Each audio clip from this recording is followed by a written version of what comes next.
Welcome to Lynn Cullen Live at pghcitypaper.com. Email your questions and comments to Lynn at pghcitypaper.com. Hello there. Welcome to, I don't know, the show is, Hey, Alex, can you turn the music down a little bit?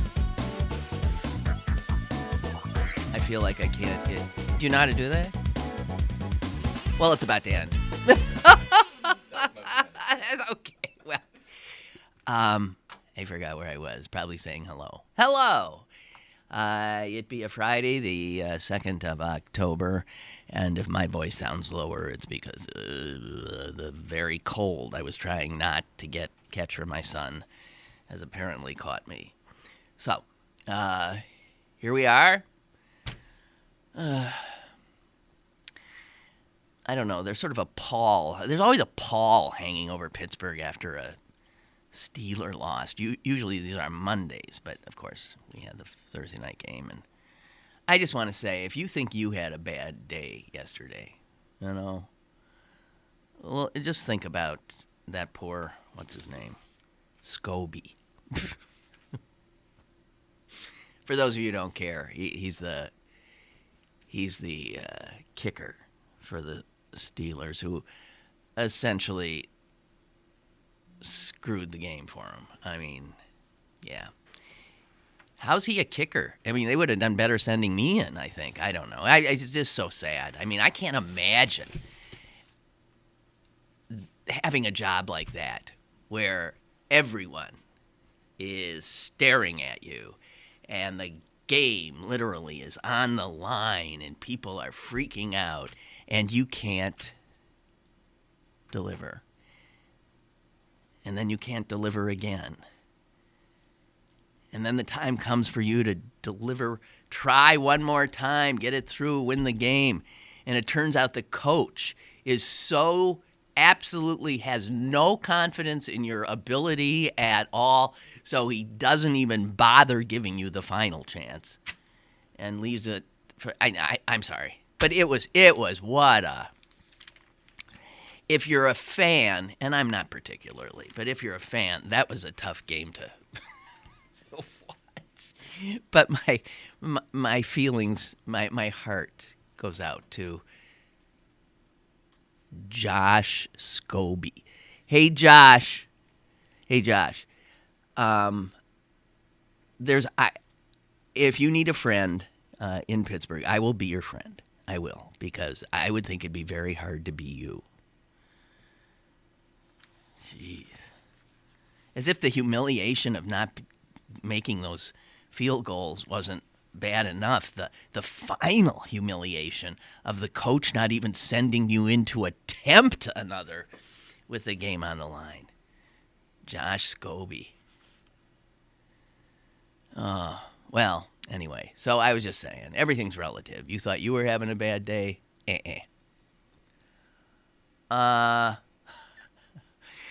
Yeah, Larry is suggesting that the picture, well, I don't have it here with me. There's a picture of the SWAT team from Pittsburgh leaving an event yesterday in which I guess this guy killed himself, right? That usually seems to be what happens.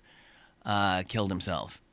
And Larry says, I thought I was looking at troops in some war in today's Post-Gazette. Doesn't it look like a lot of SWAT police? Yeah, Larry, I've squawked about this many a time. They got these SWAT units now, and they just live to get called out, to go out and do their thing. And all that, sort of like militarized gear, and I don't know. And it usually is them against one messed up human being who's maybe intent on, death by cop or whatever. And it's like 700 of them and one screwed up human being.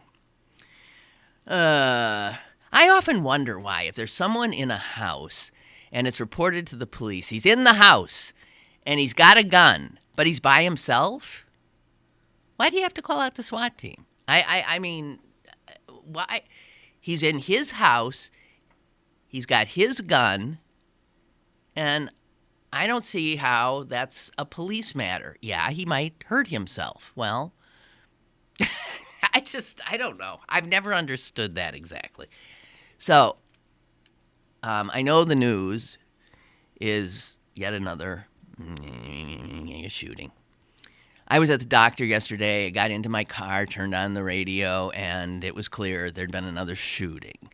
And I started driving, and I thought, I wonder if this. I was thinking, I wonder where this one is, and then I was thinking, I wonder what the body count is, because they seem to really be excited about this one. So maybe we got a lot of people dead. Seriously, I'm that cynical listening to this. And then the coverage, of course, continued ad nauseum. And I can't even watch this stuff anymore. I can't watch it. I can't listen to it. I don't want to. We all know it's what the president said. We all know the drill now. It is so routine. And I've said this before. Just like the president said, and I've said this before. I'm sick of it. We all know the dance. We know exactly what happens. Media immediately go into our mass shooting mode. And everybody, you know all the sidebar stories that are going to come up. The only thing is that, different venue and it's even the same pictures. I mean, we don't know the people in any of the pictures, but it's the same pictures. Over and over. And the same sound bites. My God. I moved here, said one guy, to get away from this kind of thing. This isn't supposed to happen here. Well, if here is in the confines of the borders of the United States of America, I can assure you that it can happen wherever here is. A lot of people say they moved out to the suburbs to get away from the violence in the city. And I would say that I even think maybe most of these shootings are in the suburbs. Suburban schools, suburban theaters, now we're way out in the hinterlands, almost like rural, little small town stuff. There's no safe place. It's bad luck of the draw.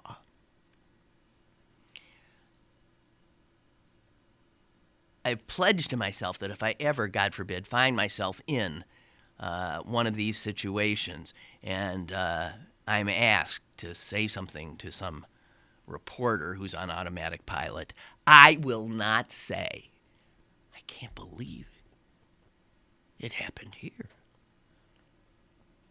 If it's a church, believe it can happen here in church. If it's a school, an elementary school, it can happen here. If it's a theater, it can happen there, and there. If it's your place of employment, it can happen there. It can happen on college campuses. We know this. It can happen anywhere.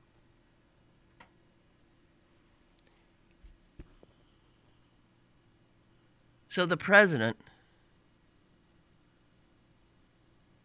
he looked like he wanted to kill somebody, and I don't blame him, because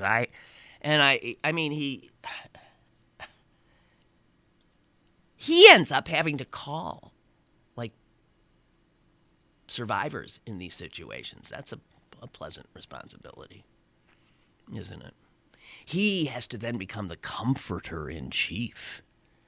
And we continue, because it's become so commonplace, we really have lost. I can tell by my response yesterday when I got in the car and heard it. We've lost our ability to even, I wasn't shocked. And that's what they said something, and more about the shocking shooting in Oregon. And I thought, shocking? It's not shocking at all. It isn't. It isn't. What's shocking is that media actually keeps saying that. They should almost stop covering these altogether, because once something becomes commonplace, it's not news anymore.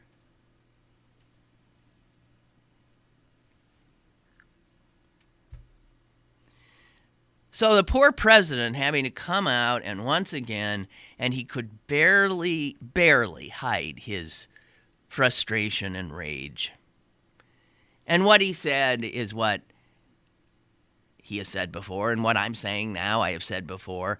And I sometimes say I don't even want to talk about it, and then I still start talking about it. And we all do the same song and dance, and then we start, castigating the NRA, and then the NRA comes out with its, bullshit, and you start hearing the people repeating, the talking points, yada, yada, yada. I heard Senator Blumenthal, I think his name is, Senator of Connecticut. I heard him on the ride in today. And he actually said, and I'm glad he said it, he said the Congress of the United States bears responsibility for this bloodletting. He pretty much said the members of Congress, the honorable members of the Congress of the United States, have blood on their hands, because they are the ones who are in a position to do something. They are. They could actually take action that would begin to push this insanity, this mass insanity, back. But we know they won't. So they'll continue to aid and abet, continue to come out with their routine, numbing kinds of responses to these things. I mean, the president at one point said, and, this will be routine. This will be routine. Media is now doing what they routinely do. I am now doing what I routinely do. And we know that the NRA is routinely grinding out. We know exactly what they're going to say in their press releases. And he said, and they're going to accuse me of politicizing this. We know that too. It is political. We're the only country on earth that lives with this craziness. There's not another. There's not another.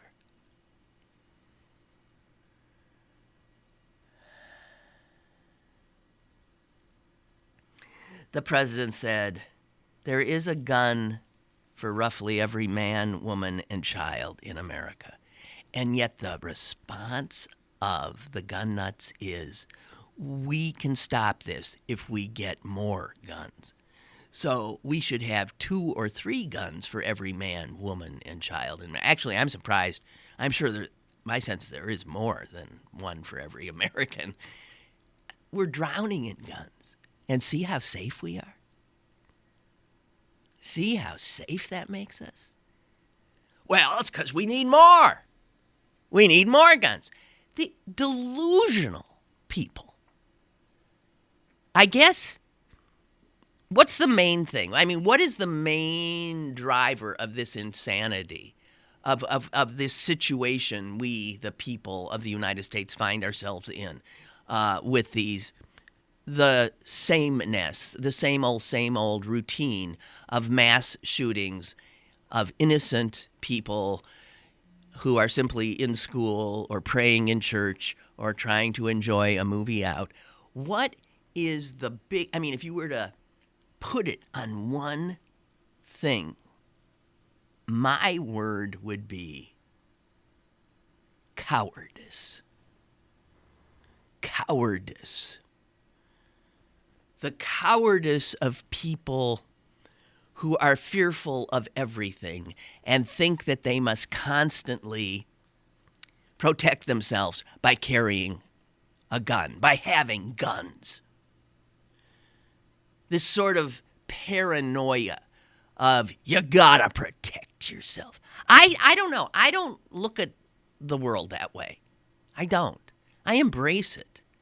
And then there are people who see it as dangerous. And sure, you can always point to, yeah, it's dangerous. People die, people this, people that. But the odds?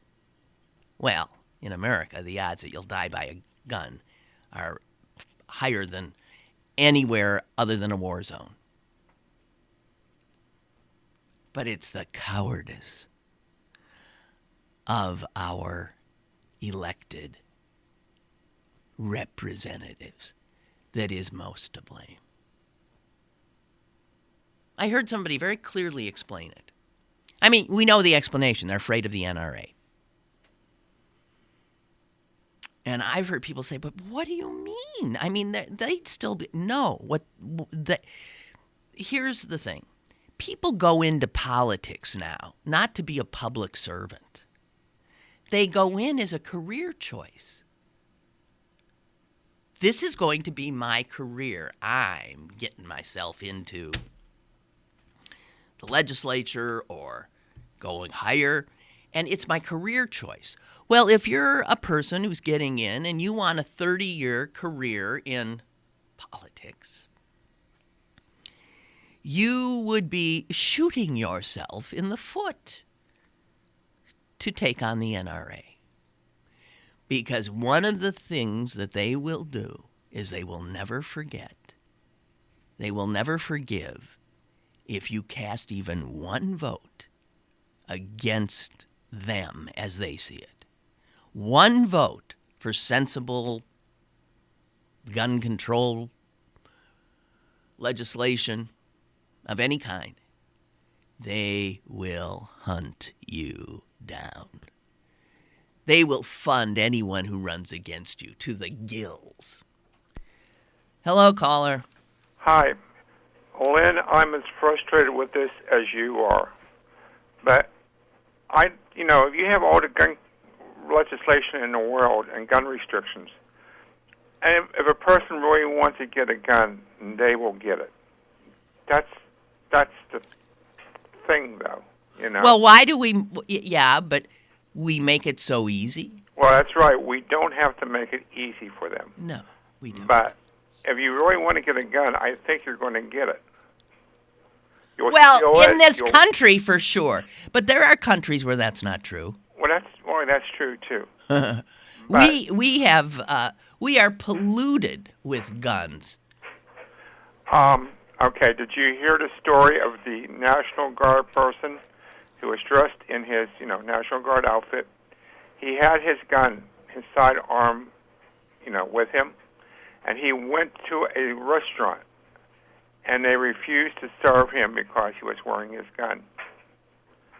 So he left, and it became a big story, I guess, on the media. But the policy of the restaurant is that they will not serve anybody who has a gun. It's fine with me. That's fine with me. It's not conducive to my enjoying my meal to see people at other tables with guns. I don't want to be in a place like that. True. I wouldn't want to eat at a restaurant where half the people in the restaurant have guns on them. I mean, how do you know? Some of them might be very, that National Guardsman might have been a great fellow and and would have, and totally stable and blah, blah, blah. But I don't know. There are all over this country now, including in this state. People can walk around anywhere with guns. Do they make me feel safer? Absolutely the opposite. They make me feel very frightened. Well, so I don't know what the solution is, and I'd like to see less guns be in existence, but I don't know if that's possible. Well, it is possible. All it takes is national will, and we don't have it. Well, you can, yeah, but you're not going to get rid of the guns that already exist. Well, yeah, maybe you could. I mean, we have to start somewhere. I mean, that kind of defeatist attitude ain't going to get us anywhere. We do these gun buybacks. That reduces it a little bit. We can have legislation that prevents the sale of some of these just killing machines. All of that kind of stuff. We can start. It just starts. We can start taking steps. And that's not to take people's hunting rifles away or people's, pistols for skeet shooting or maybe even one gun in their house if they absolutely feel like they need that. But I'll be damned if we can't start to get rid of this gun craziness. It's got to start somewhere. Well, I think you're right. Okay, good. Well, keep plugging away at it. I really appreciate it. Thank you. You too. Bye-bye. Bye.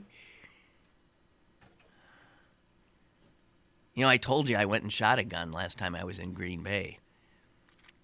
I went to the range because my brother was on my back to do it. He thinks it's cool. He likes it. So I thought, okay. And I told you what happened. It was the most, to me, my reaction, absolute revulsion. Absolute horror at, although it was very educational, to feel the power, to feel that power when you pull the trigger. Wow.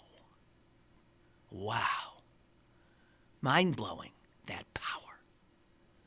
And I suppose some people are drawn to that, drawn to wanting to control that. I can see that. That's not my personality, not my mindset. I have the exact opposite reaction. I back away. I say, oh, God, that shouldn't even be. You can tell that the only thing that power is for is to rip something to shreds, is to kill. Ooh, like my brother gets into it because he likes to see how many bullseyes he can get. But that's also about controlling that power.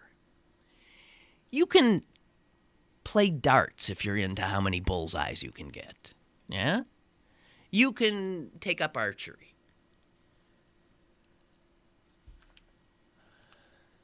This gun stuff is insane.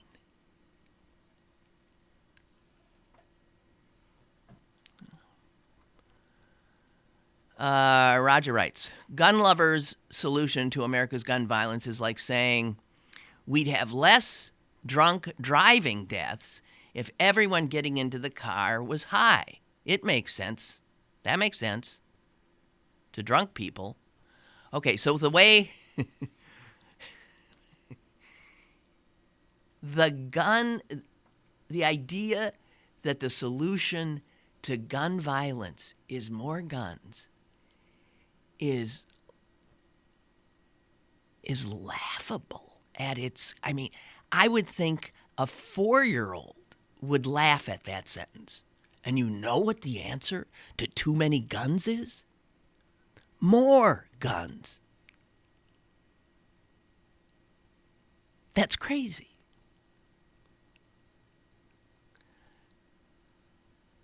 But I can hear some of you saying, oh, shut up. Just stop. It doesn't change. Stop. You're part of it again. You're doing it again. Why bother? Because I live in this friggin' insane asylum. I live with all these insane people. My fellow Americans. They're insane. But here's the thing. And the president sort of put this out. There are members of the NRA, guys who do like guns, guys who like controlling that stuff, guys who like to go to the range like where I went and shoot, guys who like to use it for, guys who think it makes them safer to have them at home, and they're fine people. And even they are appalled at some of what the NRA does. What we need to see is those people. I would first target members of the NRA that have not gone completely berserk. I would like to see a mass exodus. You know, George H.W. Bush, president, he was an NRA member. He quit. I forget which incident it was that sent him over the edge. But we need to see more of that. If you are a dues-paying member to the National Rifle Association, then you also have blood on your hands, because any effort to try to get a handle on this proliferation and insanity and practically handing guns out like candy on street corners. If you pay dues to the NRA, you are aiding and abetting the power that has put us, that power and the gutlessness of our elective leadership has gotten us to this pretty pass. You got blood on your hands. I feel like I have blood on my hands. And I just said, when I heard it was 10, I got home and it said it was 10 people killed. And I said to my son, double digits. This one might have a little longer shelf life than some of the others. We don't even pay attention if it's less than double digits, practically. Unless, well, like in the church.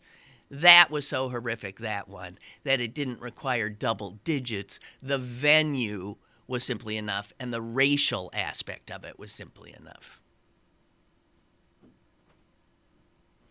The religious thing that's coming out of this one, that the killer asked people if they were Christian, and then blew them away if they were. If they were not Christian or said they weren't or didn't, here's my guess, they're all Christian. I mean, who lives in little towns like that? Christians do. I can assure you Jews don't, and probably Muslims aren't there, so it's probably Christians. And those who stood up and said, I'm a Christian, blew them away, apparently. Those who didn't say, he shot, but he shot in the legs. So this guy had a thing. He had a thing about all organized religion. But now watch some of the like Fox News Christian crazies who think, there's a war on Christmas and that the most abused group in America are Christians, who make up, of course, something like 85% of America, and they want to see themselves as a victimized group. Fox will run with this in a way that they don't normally on these shootings because of this religious element.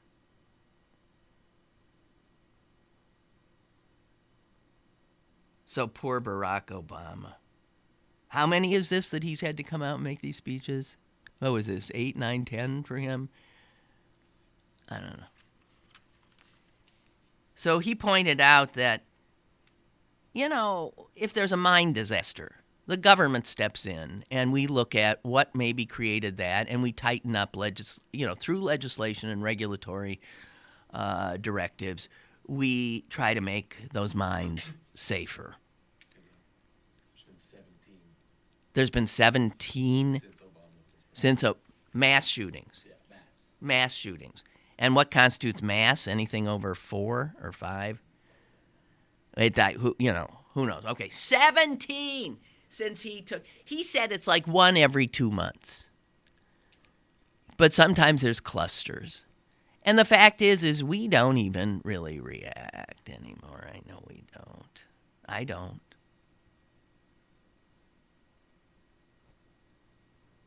It's killing all of us in that way. It's killing what should be the human response of horror and determination to stop the craziness. It's killed us off so we don't have it anymore. We're all too weak to fight the NRA.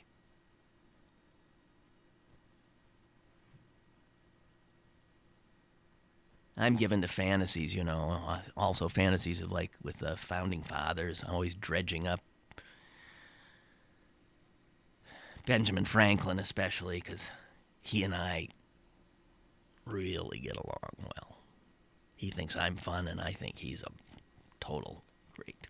So, if you were to bring Benjamin Franklin back, one of the founding fathers, one of the guys who, passed on that Bill of Rights and that Second Amendment, and you were to say, hey, Ben, look, just since this presidency, we have had 17 of these mass shootings, and they're getting worse and more and more and more, and people say that that Second Amendment allows them to own arsenals of blah, blah, blah. I have little doubt that Ben and most of the other founding fathers would react as humans do, as opposed to numbed Americans, with horror, and would revisit that Second Amendment and write it up in a different way where there was no... It was written for that specific time when there was no army. And people did have to arm themselves in this young, and hopeful country. It is not in any way the reality of today. I don't know. If there are weather disasters, we respond. Any community safety issues, any public health issues, we expect our government to step in and respond. And if this isn't a public health crisis with this number of people dying, then what the hell is it? And the NRA, because of the NRA, we've gone so far as to bar doctors from asking. This is true. Pediatricians are barred from asking a mother who brings in her baby, and do you have guns in the house? Can't say that if you're a doctor. Doctors care about keeping their patients alive. That's a perfectly reasonable question for a pediatrician to ask. He's not going to then say, what he was going to say is, if you have a gun in the house and you have a child, then you have got to make sure that that gun is not available in any way to the child. That would be what a pediatrician should do. We're so insane that we actually prevent the First Amendment right of a doctor to ply his profession in a responsible manner if it appears that he might make somebody lock up their gun. All right.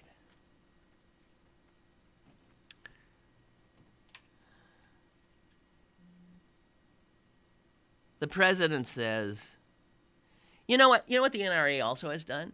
It has prevented this. It prevents through the bullying of elected officials. The threatening of elected officials. You vote for that, we're going to get you. We'll come gunning for you, baby, in the next election. So we don't even have laws that require the federal government to collect statistics on this kind of carnage. Where were people killed? What kind of guns were used? There is not a database in this country to help. Can you imagine if people are dying of a virus? You collect information so you know how to then wisely battle it. The NRA won't even allow. Imagine, listen to what I'm saying. The NRA won't allow. Who the fuck are they? The NRA won't allow us to keep statistics.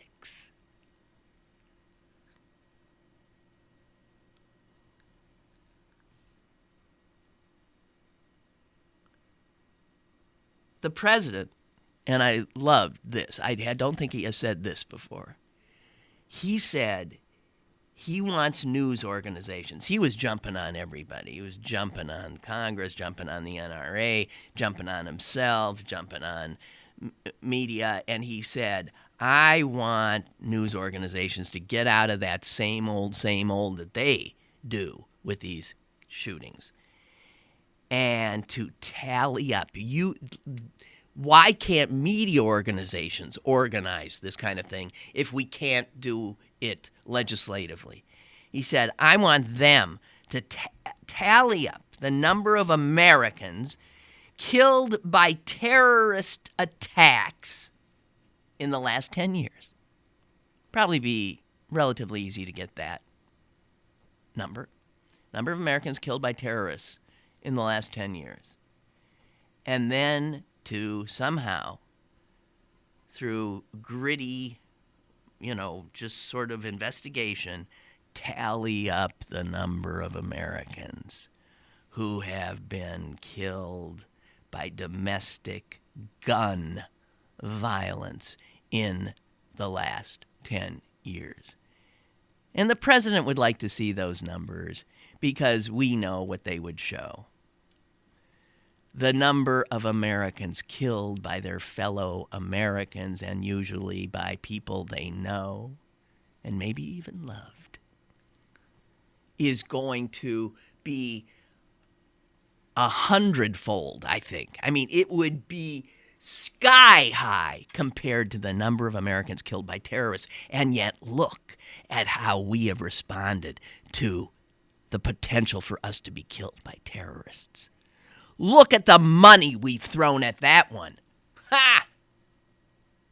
Your chances of being killed by a terrorist are nowhere near what they are to your chances of being killed by one of your fellow Americans. Imagine, the president suggested, imagine comparing the trillions of dollars spent and the unbelievable number of government agencies brought in to the fight to prevent any more Americans from being killed by terrorists. And then look and compare the amount of money and federal agencies that we have battling to prevent Americans dying from gun violence here in the United States. There's nothing. We are crazy. I over the years I've always said that, America, great country, but born with original sin, and that sin being slavery, and to this day still not having the courage really to deal with that and what it means and what it continues to mean. Phone call? Okay. Hello. Hey, Lynn, it's Mike in D.C. Hi, Mike. I think the reason that the NRA doesn't want doctors to discuss it with parents of children isn't because they're going to say, lock up your weapons because you could hurt the child. It's because of the statistics that you're nearly 10 times more, in 2011, nearly 10 times more people were shot and killed in arguments than by civilians trying to stop crime. So those statistics, you have this little baby, 8 pounds in your hand, and you hear those statistics, the fathers may say, no, keep the gun, but the mother's going to say, are you kidding me? So it's the statistics that scare the NRA, and that's why they won't let them out, and why they stop the doctors, because they don't want. What stopped the doctors was the Florida legislature, who, of course, did it at the behest and in fear of the NRA. So when you think, Mike, the NRA, this friggin' organization, is more powerful than the entire government, than the people of the country, that can't be true. It just means that we lack the will to take them on. We must. How can that one damn entity, the NRA, be more powerful? Before, but in the 70s, when I was a kid, there was a family next door that were big hunters. And my mother said, you're not to go in that house. And I said, why? And she said, because they have guns there. And I said, but they don't. They're in a closet. And my mother said, I have no way of controlling that 6-year-old boy that lives there from getting a key and shooting that gun when you're in the room next door. You are not allowed in that house, period. Well. And this was in the 70s. Yeah. I mean, I don't know. We should be ashamed. The NRA... And the whole world isn't watching. The whole world is laughing. They're laughing. They've long ago thrown up their hands and just... Crazy Americans. In horror. Every statistic and every outcome says that it isn't just the fact that we have more guns, because Canada has as many guns, or a lot of guns too, but their rates of murder are so much lower than ours. So what is that about? I saw this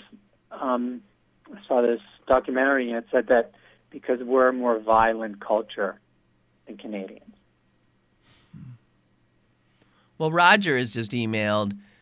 His statistical conclusion is that Americans must be the most evil of all civilized, developed countries. When I was a therapist, there's an axiom that went around that there are only two feelings, love and fear. Love and fear. Mm-hmm. And they aren't really evil or angry or violent. They're fearful. Yeah, it is. No, I agree. That's when I mentioned cowardice, the cowardice of our legislators and congressmen, but the cowardice of so many Americans who are so fearful. They're scared of their own shadows. They're scared of people whose skin is a different color. They're scared of people whose food smells different. They're scared all the time. They're scared their government is going to come and take their guns away. Right, and so meanwhile, they make government less effective, and bacteria in chicken kills you or your kid. Yeah. So we're focusing on all the wrong things in order for that feeling to feel less than I'm afraid because I have this black piece of steel on my hand. Okay, well, we have a media, though, that exacerbate the situation by the way media keeps people watching or listening is to scare them, right? Fear. Fear is what they use. But how many times have you read an article and said, that has to be bullshit? Like the caller who said the National Guard person carrying a firearm wasn't allowed to be served in a restaurant. First off, they're not allowed to carry their weapons on their regular uniform. So part of me says, something's wrong with that story. Am I the only person that says, maybe this information that KDKA is providing to me is incorrect? Well, true. But I mean, there are states where you can walk in with, I don't know about, so you're saying National Guard people, if they're in the public, are not supposed to be armed. Yeah. Yeah, okay. Well, I didn't know It's not part of their standard uniform. Okay. They would have to be stood up for something in order to carry a firearm on their person, on their uniform. But regular Americans in many states, including, I believe, ours, people can openly, carry guns into public places, so that a restaurant or a store has to actually put a sign in the window or on their door saying, please, don't come in with, with food or drink or with no shoes on, and don't come in with guns. And I can openly walk up to the clerk and say, I'm leaving your store because there's a man in here with a gun. Yes. Goodbye. Yeah.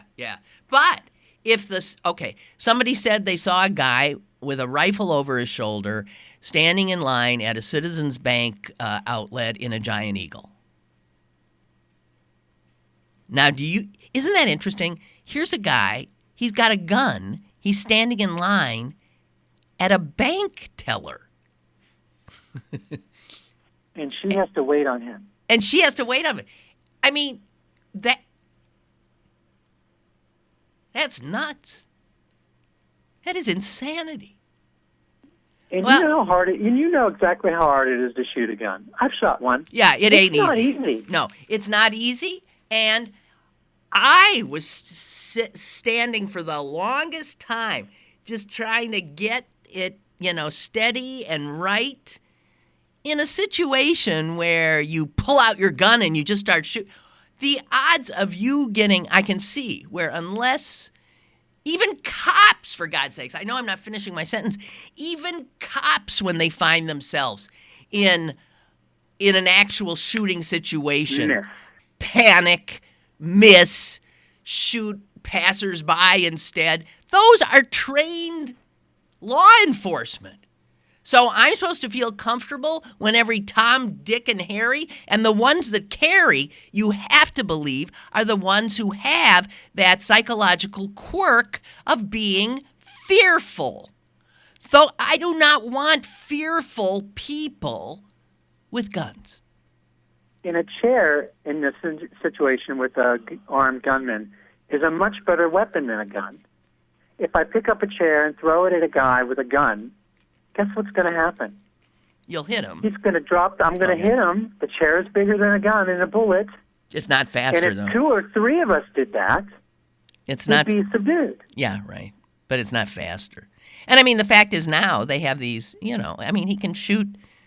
I mean, the gun I shot, I could just go bang, bang, bang, bang. I don't have to, reload. I don't have to. It's not a musket. That's the other thing Ben Franklin would say. What do you mean? When we passed this legislation, it took 5 minutes between bullets. I mean, you had to clean, you had to this, you had to do flint, you had to, this is, why do we even bother talking, Mike?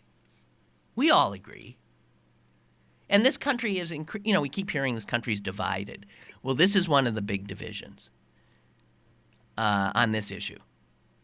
And it's alarming how many Americans are on the other side of what we're talking about. Really on the other side. Is it half? Is it more than half? We won't know because the NRA won't let us find out. Well, you can do polling and ask Americans, do you want to see more gun control? Yeah. It's just amazing the number of people that really have bought hook, line, and trigger the NRA's absurd arguments that the way you fight all this gun violence is with more guns. Huh. I mean, really, it's... Okay, there are 2 kinds of people. There are people who laugh at the absurdity of that, and there are people who absolutely see that as brilliant and obvious. I mean, I remember thinking after Newtown, the people, I couldn't believe that they immediately came out and said that we got to arm the teachers. We have to have guns in elementary schools, guns in middle schools, guns in what? Because it's a money-making business for them. If everybody has to have more than one gun for them to make money. They're a business. I don't understand why people don't get that. It's like Coca-Cola trying to get you to buy more Coca-Cola, telling you it's good for you, and you're stupid enough to believe it. It's a business. I don't understand why people don't see through this marketing, and that's what they're excellent at the marketing. Yeah. All right, Mike. Thank you. Bye. Okay. Bye. I got this from Bob. This sounds good. This was on Twitter. Okay, so here's a fact. One person has a bomb in his shoe, right? We know that, the shoe bomber. One person has a shoe bomb. And what does that beget? That begets our entire nation and all of us now having to take our shoes off if we're getting onto an airplane. One shoe bomb that didn't even go off. And we're now undressing to get on a plane. Okay. 40 school shootings take place. And what is our government's response to that? Absolutely nothing. Absolutely nothing.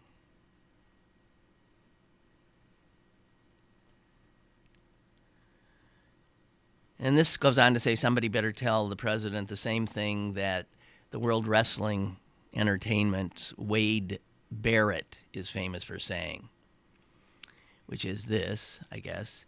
If you think we've changed as a nation in terms of gun rights since the Sandy Hook shooting, I'm afraid I've got some bad news.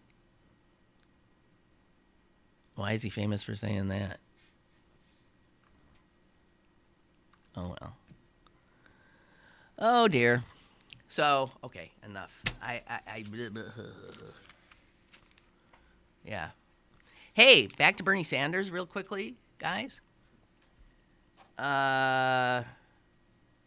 Bernie Sanders, who has hardly even had a fundraiser, and certainly none of these $5,000 a plate fundraisers.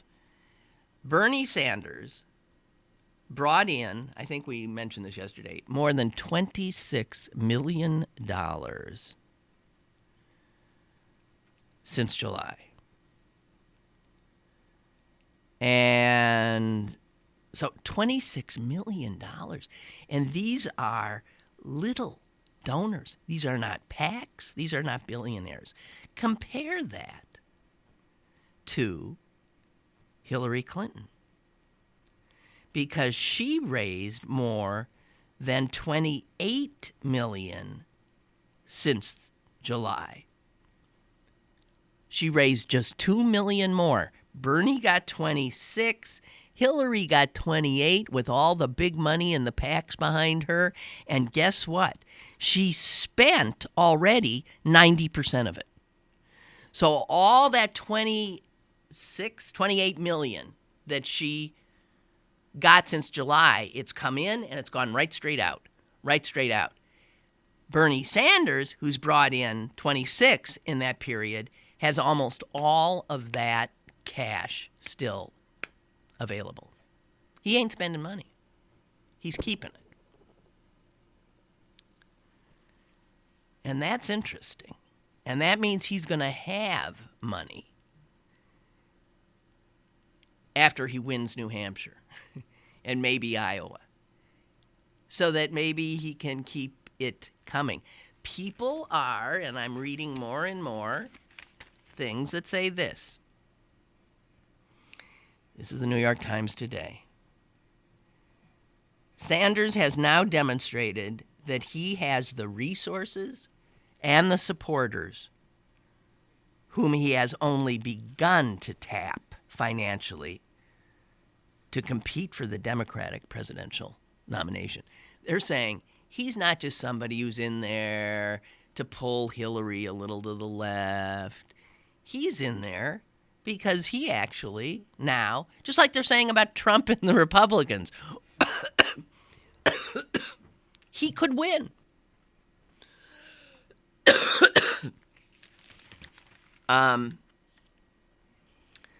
Also, New York Times today,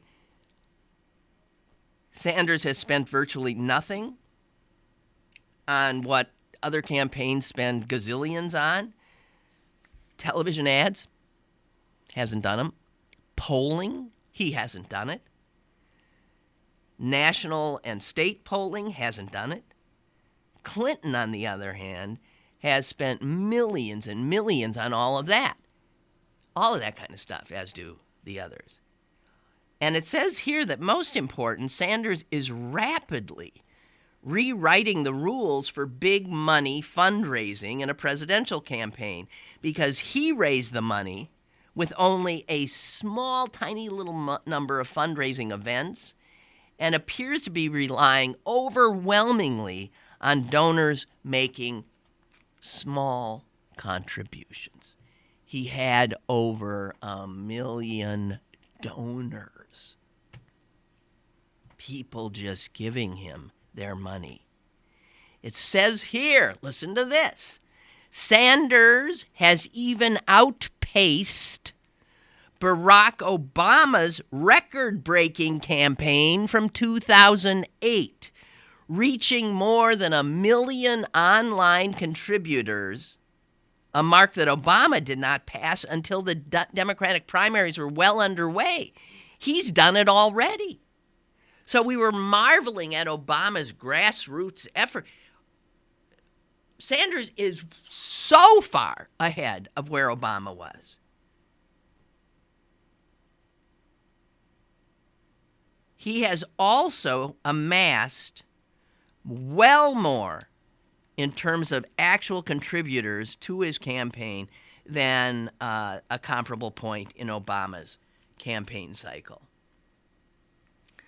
So this is, I would think the media might start wanting to perhaps give Bernie some attention. He gets none. He gets none.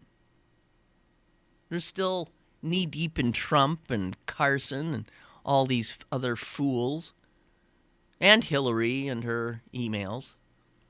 When do you see Sanders? And yet, he's quietly, as they say, rewriting the rules for how a campaign gets money.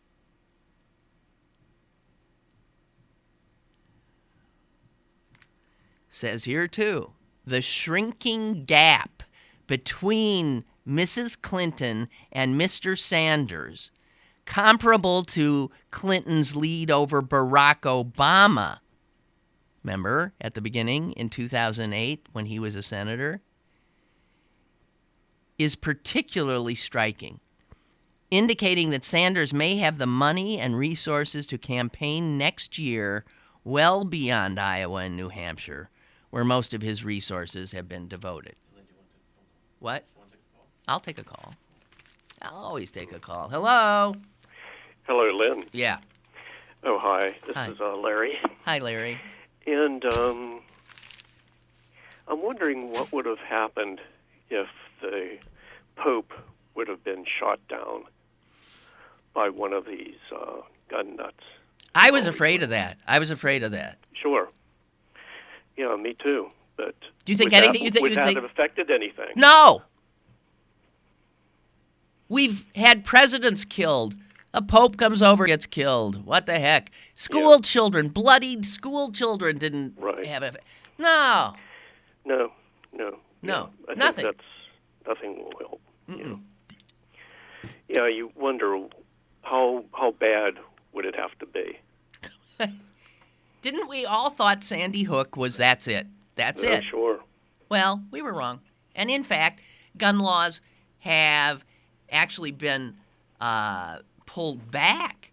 The NRA managed to use Sandy Hook to actually get even more draconian measures in place, preventing any sane regulation. That's right. Unbelievable. You know, you think, I mean, really, I've said for like 20 years, Alice down the rabbit hole. I mean, I feel if the Mad Hatter were to come running by right now, late for lunch, I would not be surprised. What? Right. Yeah. Hey, thank you. Sure. The Pope, yeah. Oh, and that brings, I'm a little annoyed at the Vatican. They said they would not comment on the Pope's meeting up with, what's her name? Kim Davis, right. Well, now they have. And they've said, essentially, that she was just this is what he does. He has people come in, and he says, hi, how you doing, and spends a little time with them. And it in no way suggests an endorsement of her position.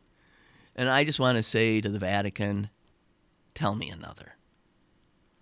Why the Pope didn't ask me to come meet him? Why did Kim Davis get in? Anyone he's asking to come and say hi to is obviously somebody, I would think, that he has some sympathy for.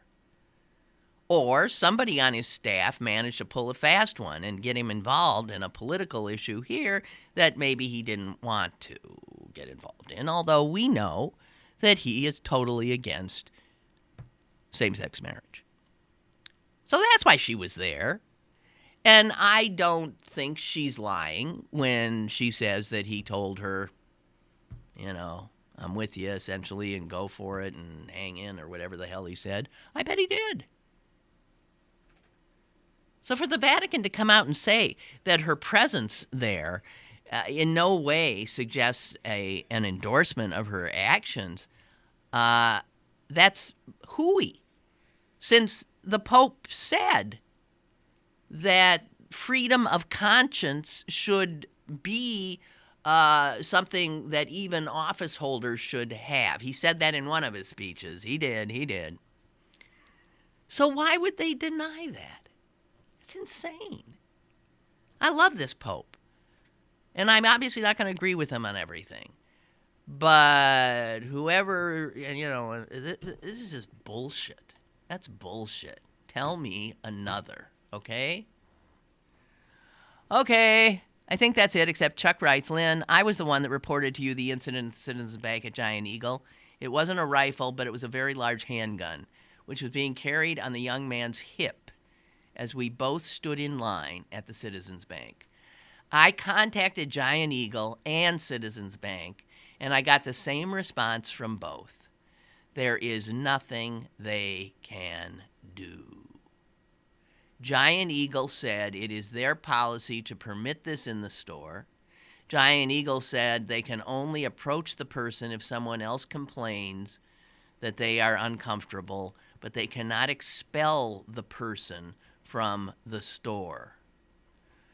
The Citizens Bank manager told me that they have no recourse other than to wait on the person as they would any other. And that would be because the geniuses in Harrisburg obviously passed a law saying if someone walks in, but then how come a restaurant can say, I won't serve some? Oh, God. Okay.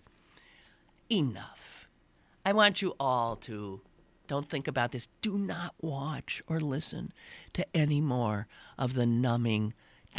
It's part of the numbing comes from the media coverage. Don't. You don't have to know about this son of a bitch killer. You do not have to learn the names of the poor victims and suffer with their families. You do not. It changes absolutely nothing except perhaps adds to some shell that we're all building over our natural instinct to react with horror and resolve because we've lost that already. Don't look. All right, guys, enjoy your weekend. I'll be with you on Monday.